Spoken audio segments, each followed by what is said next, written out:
दिल्ली में एक double murder हुआ, मुकेश सक्सेना और उसकी मां शांति सक्सेना का।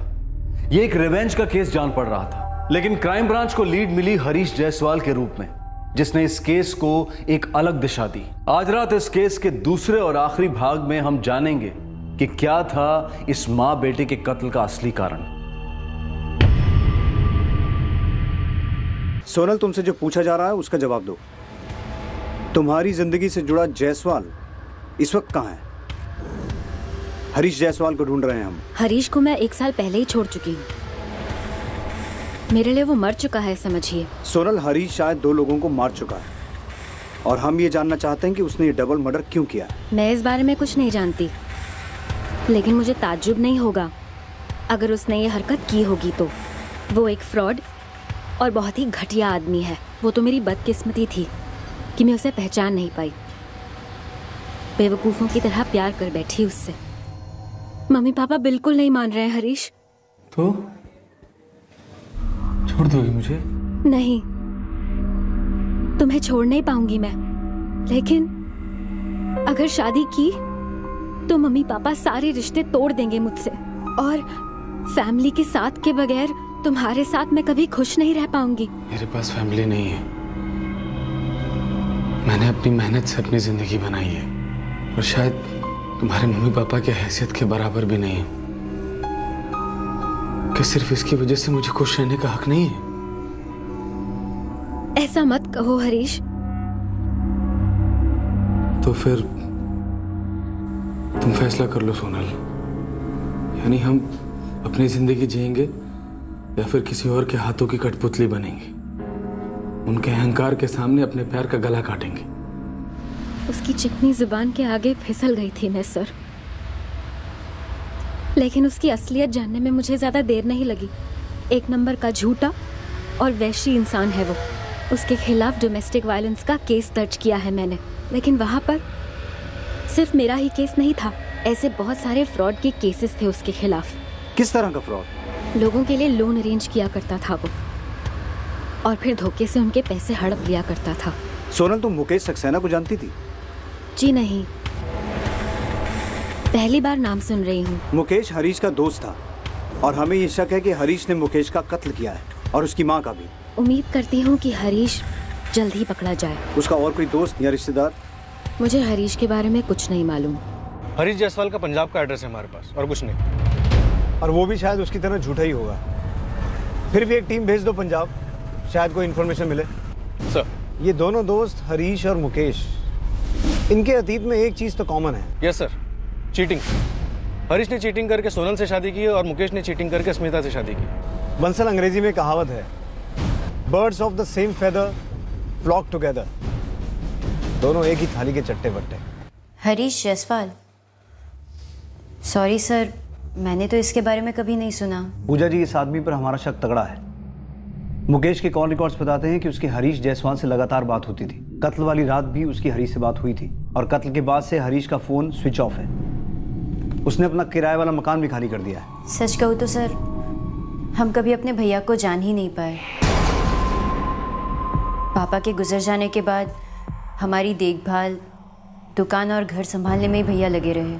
उनके कौन दोस्त थे, घर के बाहर उनकी क्या ज़िंदगी थी, ना उन्होंने कभी हमें बताया और ना कभी हमने पूछा। वो तो जब हमें उनकी उस बीमारी के बारे में पता चला, तब हमें मालूम पड़ा कि वो बुरी संगत में थे। नहीं सर, मैंने इस आदमी को शांति जी के घर आते जाते नहीं देखा। कभी भी नहीं देखा? नहीं सर, मेरा शांति जी के घर आना जाना सिर्फ तब तक था जब तक अस्मिता जिंदा थी। उसकी मौत के बाद ये दोनों माँ बेटे एकदम कटे कटे से रहने लगे थे।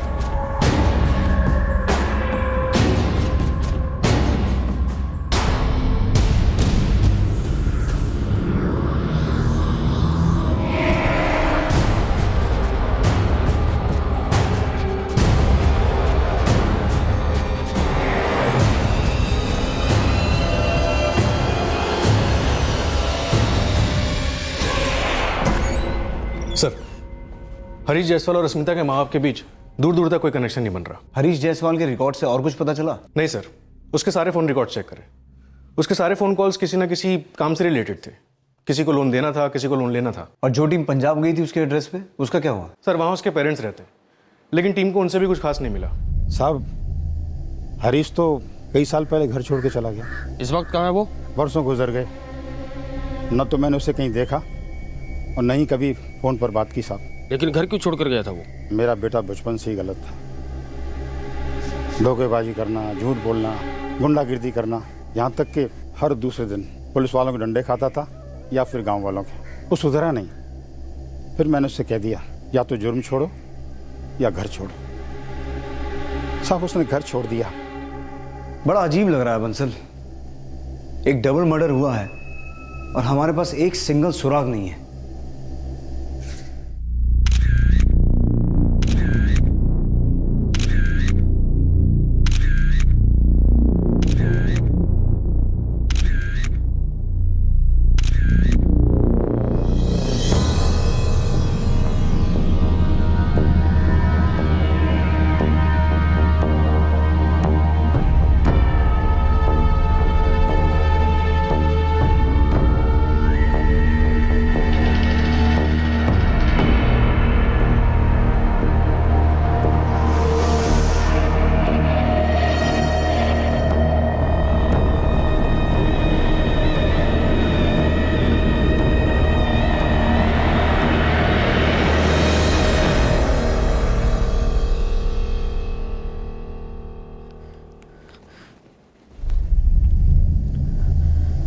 हरीश, 4 दिन हो गए अजय घर नहीं लौटे हैं और उनका फोन भी बंद आ रहा है। अरे मेरी जान, ड्राइवर आदमी है तुम्हारा पति, कहीं फंस गया होगा, फोन खराब हो गया होगा। लेकिन पहले ऐसे कभी नहीं हुआ। हर चीज कभी ना कभी फर्स्ट टाइम होती है ना, इस बार फर्स्ट टाइम है। मैं पुलिस के पास जाऊं क्या? पागल जैसी बात न करो शीतल, थोड़ा टाइम दो बंदे को, लौटेगा या कॉल करेगा। और देखो, जल्दबाजी में पुलिस के चक्कर में पड़ने की जरूरत नहीं है, पुलिस से दूरी अच्छी है।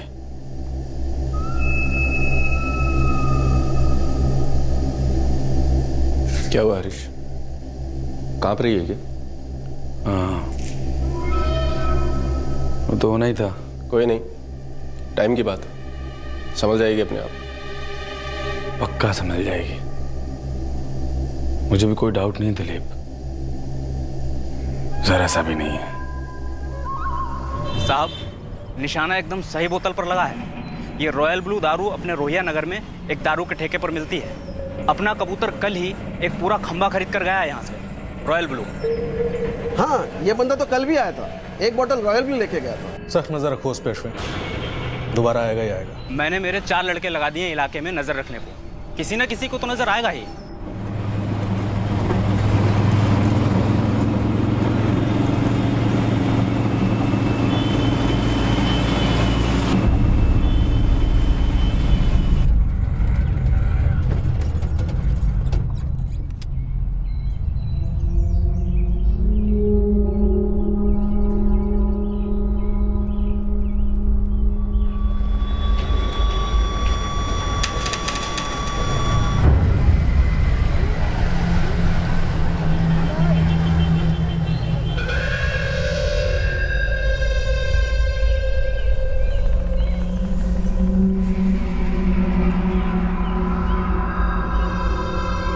कहाँ है कबूतर? मेरी नाक के नीचे ही है, पीछा कर रहा हूँ। नजर से उड़ना नहीं चाहिए श्याम।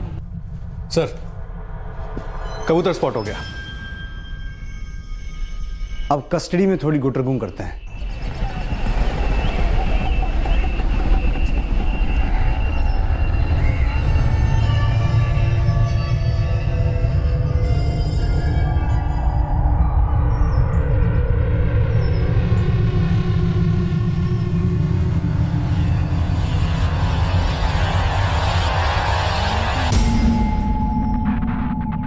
हरीश, मुझे बहुत डर लग रहा है, पता नहीं क्या होने वाला है। अरे मेरे रहते तुम्हें डरने की क्या जरूरत है, बैठो। तुम्हें पता है अभी भी उसका फोन बंद आ रहा है। शायद उसने भी वही किया जो तुमने किया है, हम दोनों के लिए रास्ते खोल दिए हों।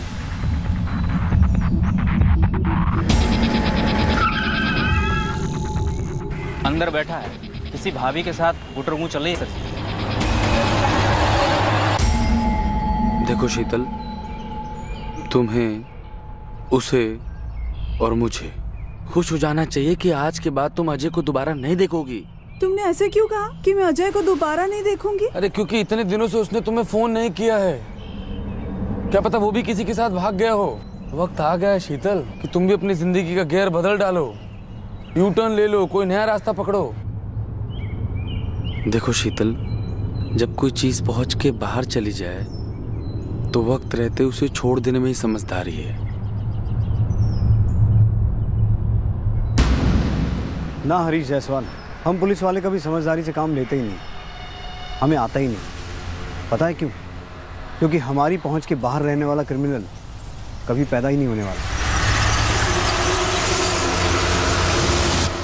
मुकेश सक्सेना मेरा दोस्त था और मैं जानता हूं कि उसको और उसकी मां को किसी ने मार डाला, लेकिन आप लोग मुझ पे क्यों शक कर रहे हैं? क्योंकि तुम्हारी और मुकेश की एक कॉमन गर्लफ्रेंड हमारी गवाह बन गई। क्या?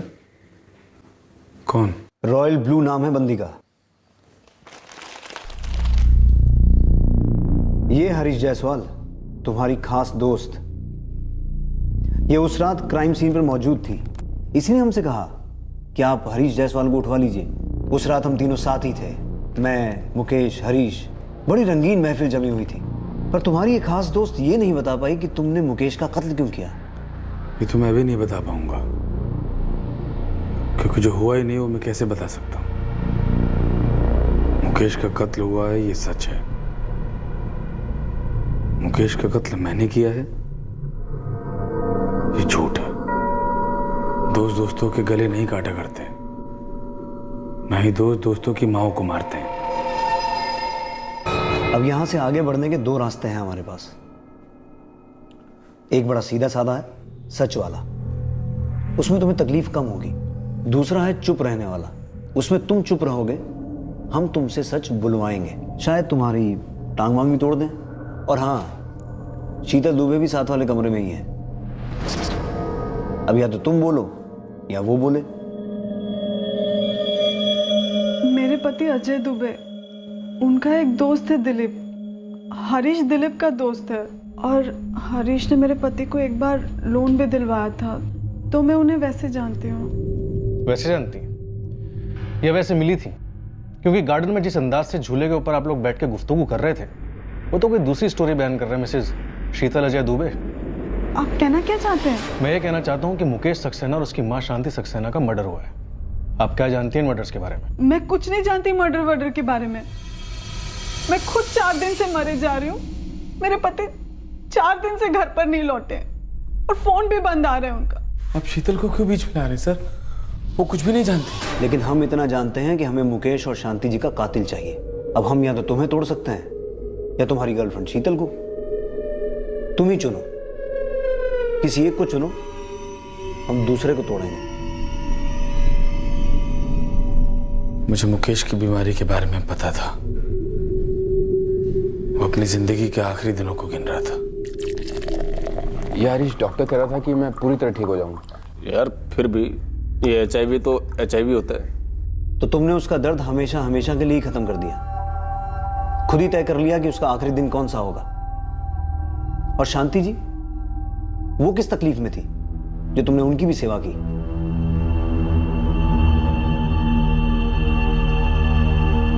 मैं जा रहा हूं यार, बीमारी मुझे निकल रही है। मुकेश,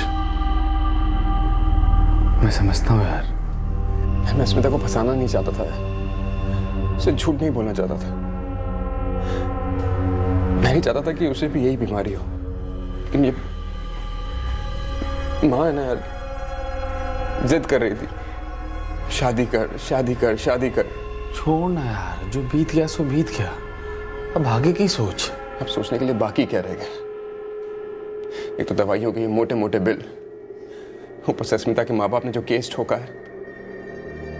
कंगाल हो गया हूं, कंगाल। एक छोटी सी दुकान थी वो भी बेच दी,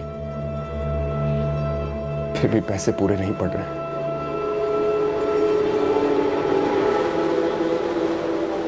भाई कुछ इंतजाम हो सकता है क्या? कोई लोन वो नहीं दिला दे यार।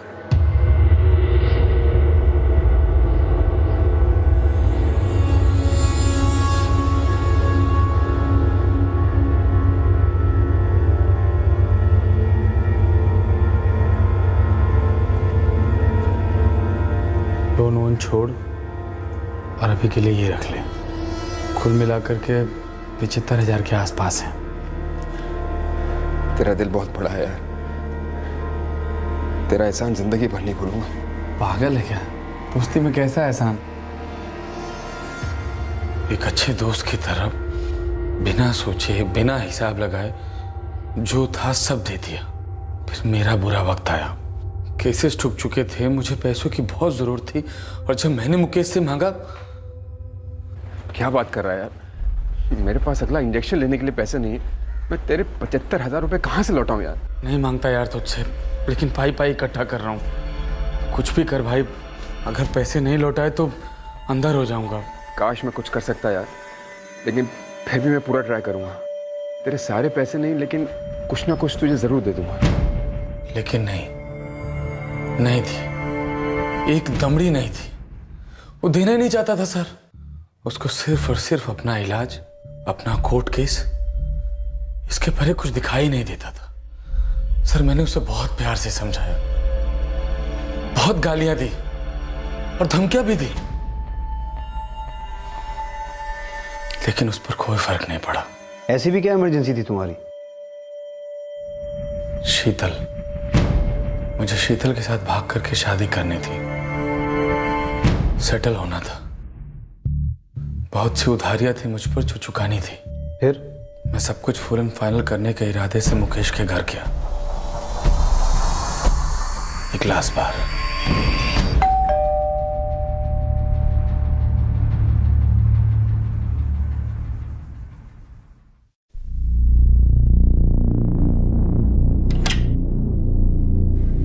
अरे आओ अंदर आओ।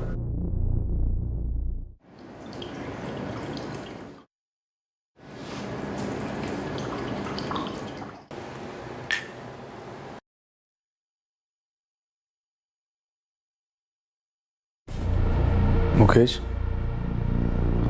मैं पूरी दुनिया को चूना लगाता हूँ और तूने मुझे चूना लगा दिया। चूना तो तकदीर ने मुझे लगाया।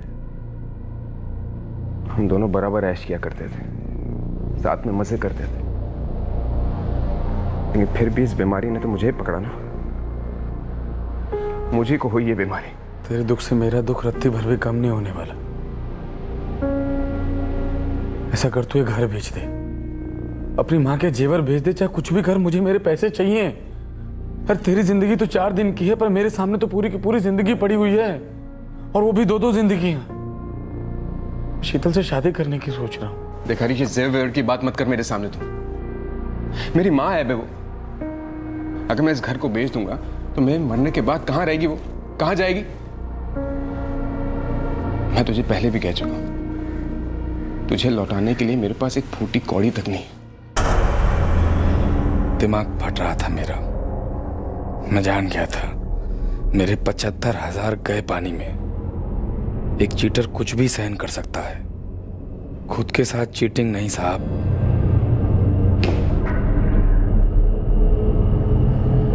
नशे ने गुस्से को और आग दे दी।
मुकेश, क्या हुआ? क्या हुआ मुकेश? मुकेश! हरीश, ये क्या किया तूने? मुकेश, मुकेश आंखें खोलो। मुकेश की माँ ने मुझे देख लिया था। उसे नहीं मारता तो मैं पकड़ा जाता।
तुमने मुकेश सक्सेना को सिर्फ इसलिए मार दिया क्योंकि उसने तुम्हारे पैसे नहीं लौटाए?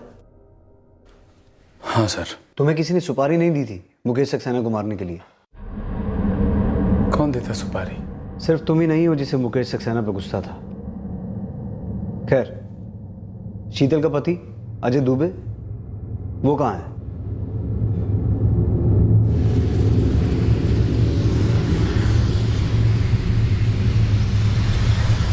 क्या भाई हरीश, कहाँ है गाड़ी? यार 1-1.5 घंटा तो कम से कम पहुंचते पहुंचते लग ही जाएगा।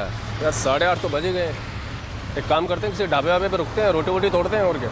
चल।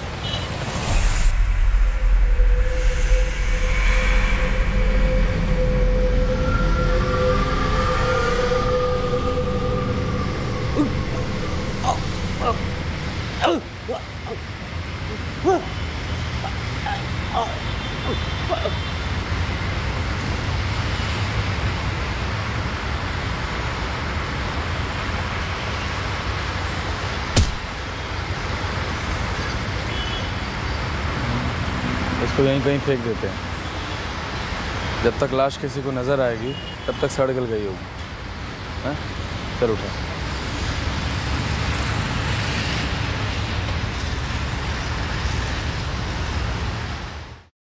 शीतल और मेरे बीच सब कुछ हो रहा था सर।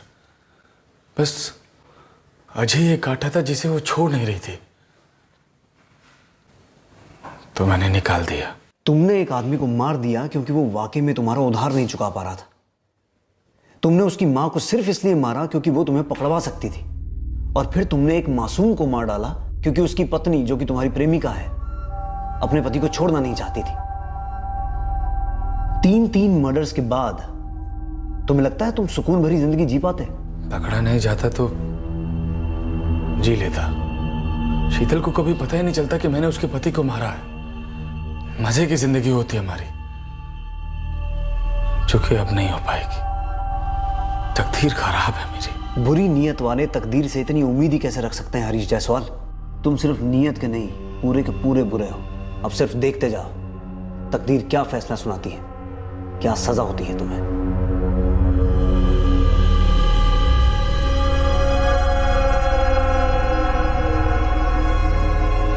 शीतल,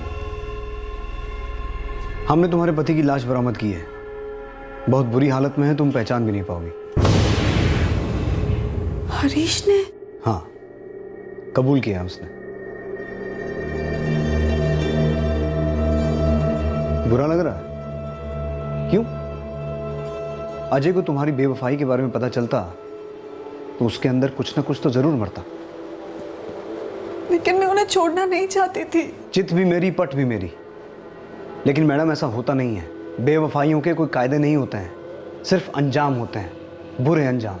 दूसरों को और खुद को कहे गए झूठों का कोहरा कभी ना कभी तो हटता ही है।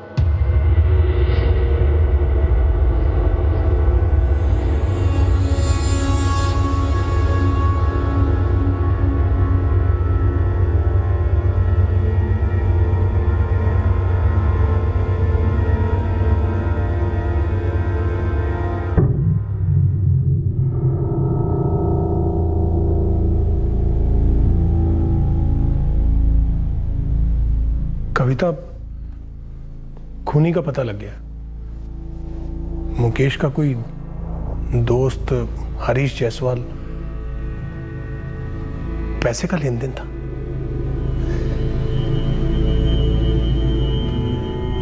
मुकेश उसके पैसे नहीं लौटा रहा था। उस हरीश जायसवाल को लगा कि उसके साथ धोखा हो रहा है, गुस्से में मार डाला। और शांति जी? उन्होंने खूनी को देख लिया था, इसलिए उन्हें भी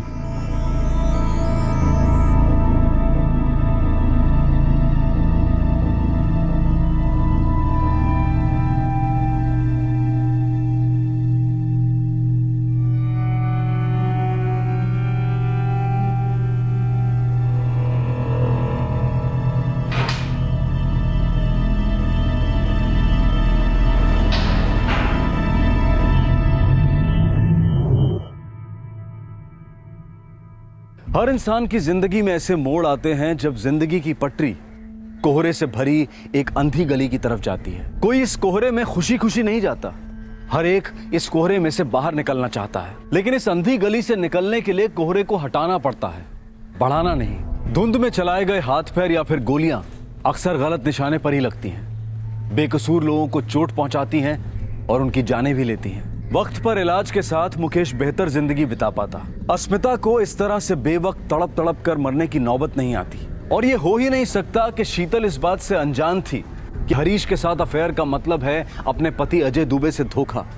शायद वो अफेयर छुपा पाती, लेकिन हरीश का लालच इस समझौते को कभी कबूल ही नहीं कर पाता। ये शीतल का स्वार्थ था और मूर्खता भी कि उसने सोचा कि वो एक साथ दो नाव में सवार हो सकती है। हरीश जायसवाल को मुकेश सक्सेना और उसकी मां शांति सक्सेना के मर्डर के लिए आईपीसी की धारा 302 और सबूत मिटाने के लिए धारा 201 के तहत बुक किया गया है। साथ ही हरीश जायसवाल और दिलीप पर अजय दुबे के मर्डर के लिए आईपीसी की धारा 302, सबूत मिटाने के लिए धारा 201 और कॉमन इंटेंशन के लिए धारा 34 लगाई गई है। दिलीप ने क्राइम ब्रांच के सामने कबूल किया कि अजय के कत्ल से पहले वो इस बात को जानता था कि हरीश मुकेश और उसकी मां का कत्ल भी कर चुका है।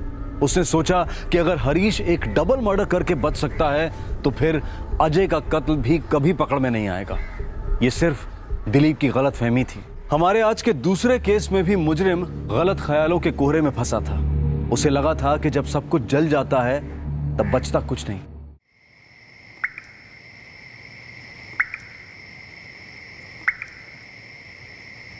प्यार जब होता है वो जादू है, और नफरत जब भड़कती है वो तेजाब है।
खानदान की मोहब्बत या एक औरत से इश्क?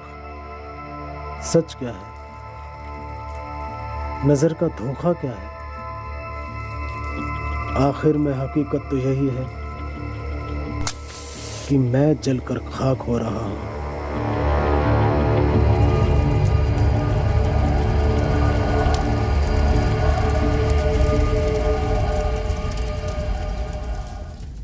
जब रिश्ते उबलते हैं तो प्यार भाप बनकर हवा हो जाता है, लेकिन क्या वो वाकई में रिश्ते होते हैं या फिर एक बड़ा सा मायाजाल? लेकिन इस बड़े से मायाजाल से भी बड़ा एक भ्रम होता है कि किसी की जान लेने से नफरत की आग ठंडी हो सकती है और मुर्दों के साथ राज भी दफन हो जाते हैं। लेकिन लाशों के पेट में राज रह ही नहीं पाते, खासकर उन्हीं के कत्ल की कहानी जो वो खुद ही बयां करते हैं अपने ही अंदाज में।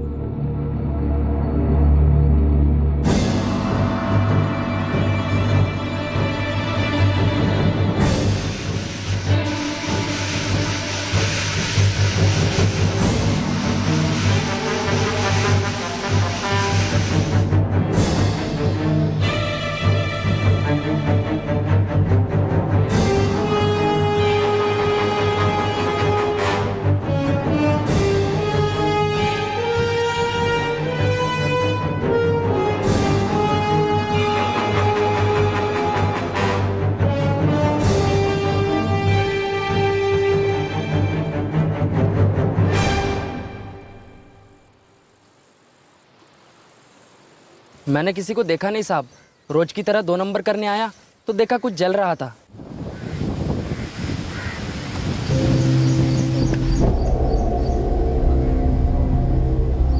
मेरी नींद ही छूट गई साहब। मैं सोचा सवेरे सवेरे कौन क्या जला रहा, और बदबू भी बड़ी गंदी आ रही थी साहब। ऐसा लगा जरूर कोई लफड़ा है। पास से देखा तो बॉडी थी साहब, और देख के बहुत डर गया और तुरंत आपको ही फोन किया साहब।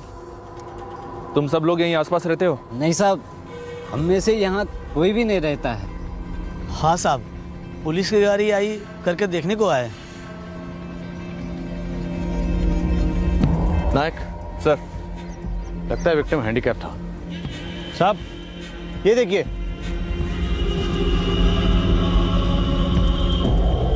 ये तो किसी का हाथ है। शायद विक्टिम का ही होगा। लाश अभी भी सुलग रही थी, मतलब लाश को जलाए हुए ज्यादा वक्त नहीं हुआ। जी हाँ सर, लाश को देर रात या एकदम सुबह जलाया होगा। वो लड़का राजू यहाँ तकरीबन सुबह 6:30 या 7 के आसपास आया था। पूरा एरिया छान मारो, आसपास की बस्ती और चौल में पता करो। लगता है ये विक्टिम और खूनी यहीं कहीं आसपास के रहने वाले थे।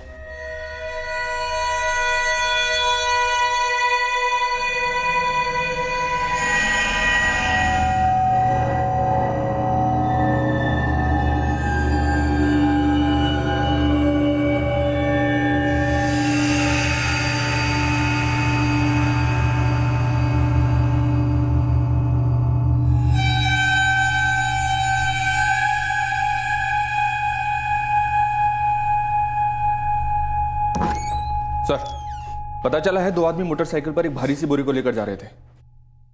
किसने देखा उन्हें? उस इलाके का एक दूध वाला है, बंसी चौबे।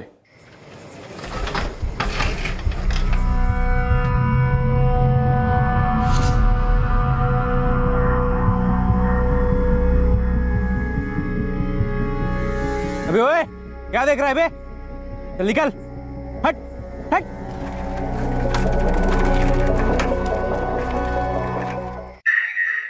मोटरसाइकिल का नंबर देखा था? नहीं साहब, चेहरे तो दिख ही नहीं रहे थे साहब, तो गाड़ी का नंबर कहाँ से दिखेगा? और डर इतना लग रहा था कि कुछ सूझ ही नहीं रहा था। अगर तुम दिमाग पे जोर डालोगे बंसी, तो हमारा स्केच आर्टिस्ट उनकी तस्वीरें बना देगा। जोर डालने पे याद तो तब आएगा साहब जब चेहरे देखे हो। हम बता रहे हैं साहब, अंधेरा इतना ज्यादा था कि सब कुछ काला था। हाँ, सिवाय उन दोनों के सर पर सफेद टोपियों के, वो भी मुसलमानों वाले। अबे ओए, क्या देख रहा है बे? विक्टिम मुस्लिम हो सकता है, खतना हुआ है और मौत को अभी 12 घंटे भी नहीं हुए हैं। और मौत की वजह? सर के पीछे के हिस्से में गहरी चोट लगी है और हेमरेज भी हुआ है। कत्ल के बाद लाश को जलाया गया है। लाश को आइडेंटिफाई करना आसान नहीं होगा।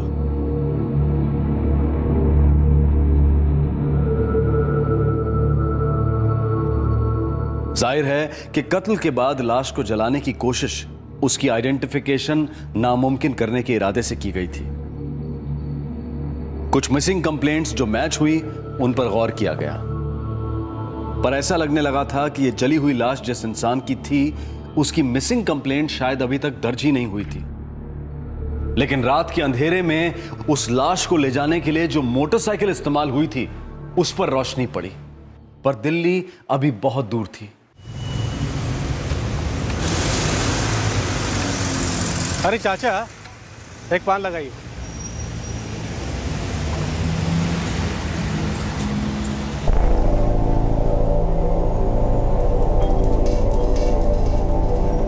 उस्मान। हाँ भाई। इधर आओ। हाँ भाई। ये बाइक किसकी? 2 दिनों से यहाँ पे पड़ी हुई। मुझे क्या पता सागर भाई, मुझे तो लगा कि आपने किसी को बोला होगा खड़ी करने के लिए। अबे मैंने किसी को बोला होता तो तेरे से पूछता क्या मैं? कहीं ये कोई लफड़े वाली बाइक तो नहीं?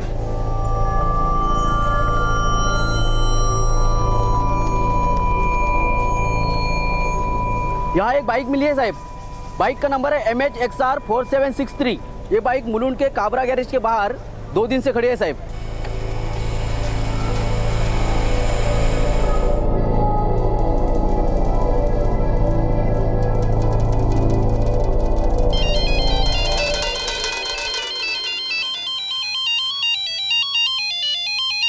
Hello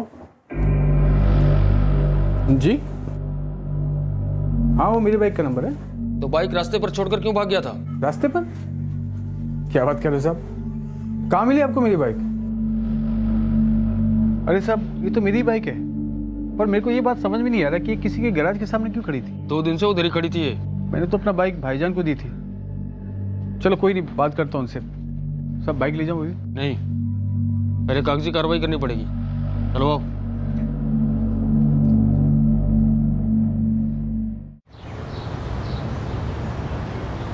The number you have called is currently switched off. Please try again later. Abu, Imran भाई का फोन बंद आ रहा है। अरे इमरान भाई किसी पार्टी को घर वर दिखाने गए होंगे, और वैसे भी कभी कभी अपना फोन बंद रखते हैं ना वो। लेकिन फजल, इमरान ने 2 दिन पहले साजिद से उसकी मोटर बाइक ली, और वो वहाँ गराज तक कैसे पहुंची? पुलिस वाले कह रहे थे कि गाड़ी 2 दिन से मुस्तकिल वहीं पर खड़ी हुई है। इमरान भाई मेरे को बोले 1 हफ्ते के लिए बाइक चाहिए था उनको, फिर 2 दिन बाद ऐसे सड़क पर क्यों छोड़ी? साजिद, 1 हफ्ते के लिए तेरी बाइक लगेगी। ठीक है ना इमरान भाई, वैसे भी इस हफ्ते ज़्यादा काम नहीं है मेरे को, आप बिंदास ले जाओ ना। चलता हूँ।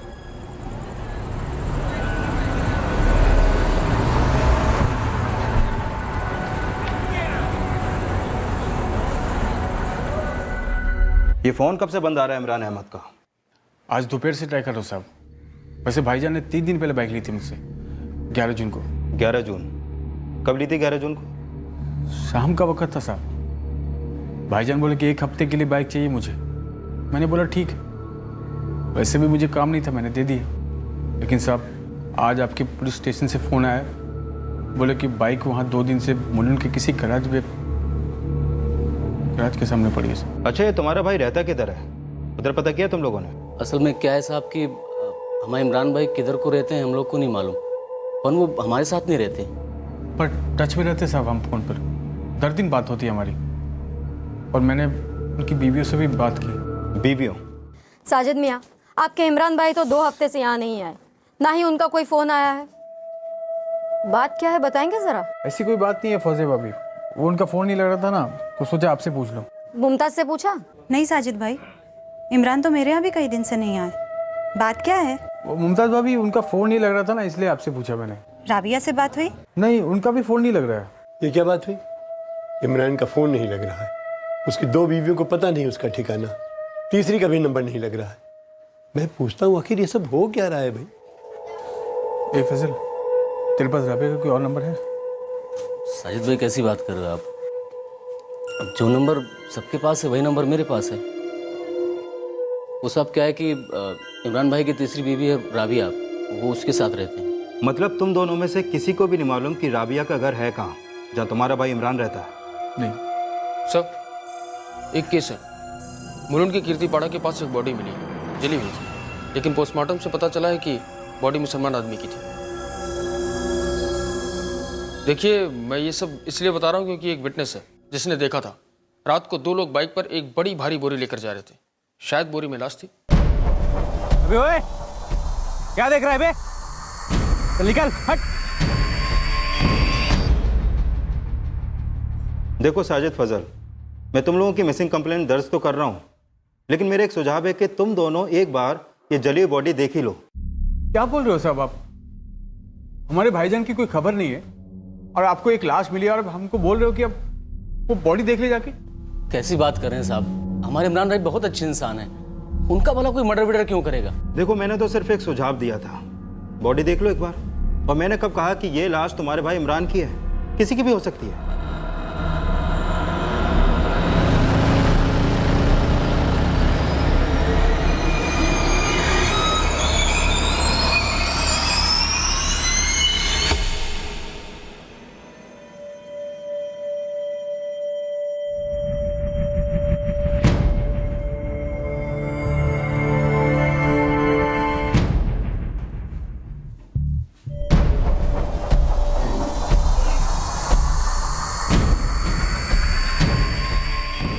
नहीं सर। साहब, इसको पहचाना तो बहुत मुश्किल है।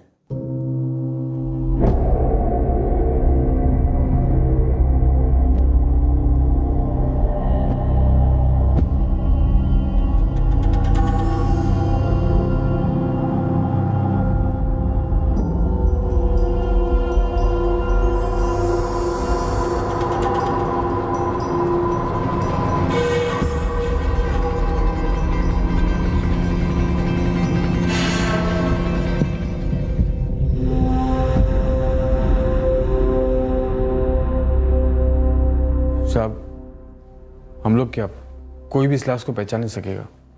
राबिया, इमरान की तीसरी बीवी, अभी तक फोन स्विच ऑफ है उसका। हाँ साहब, लेकिन साहब अगर हम पहचान नहीं पाए तो वो क्या पहचानेंगे साहब? आप लोग अपने अब्बू को शिनाख्त के लिए बुला सकते हैं। क्या मिल गया इमरान? सब खैरियत तो है ना साजिद? वो ये पुलिस वाले चाहते हैं कि आप भी एक बार देख लो। देख लो? क्या देखना है साजिद? मैं फजल को भेज रहा हूँ आपको लेने, ठीक है? बस आप उसके साथ आ जाओ।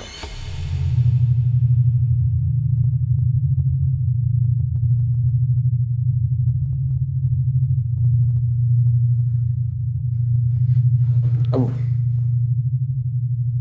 साहब, मुझे लग रहा है कि ये हमारे इमरान भाई नहीं है साहब। एक मिनट।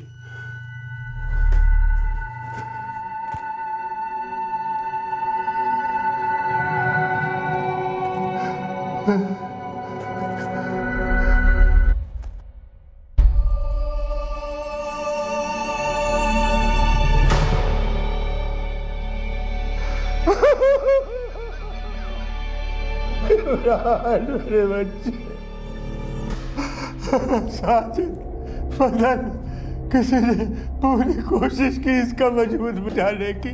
मैं इसका बाप हूं ना, मैंने इसे पहचान लिया। मेरे बच्चे, इमरान, मेरे बच्चे, मेरे बच्चे, इमरान।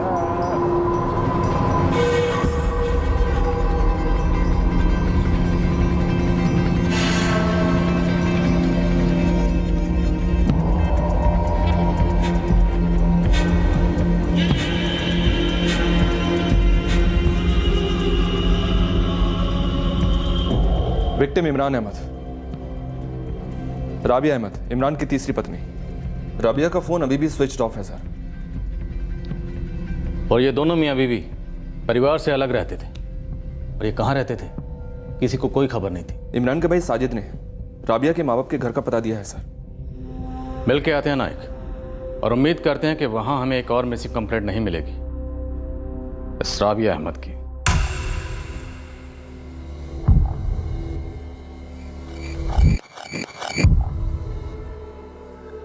आइडेंटिटी मिटाने के इरादे से बुरी तरह से जलाई गई लावारिस लाश की आखिरकार शनाख्त हो चुकी थी।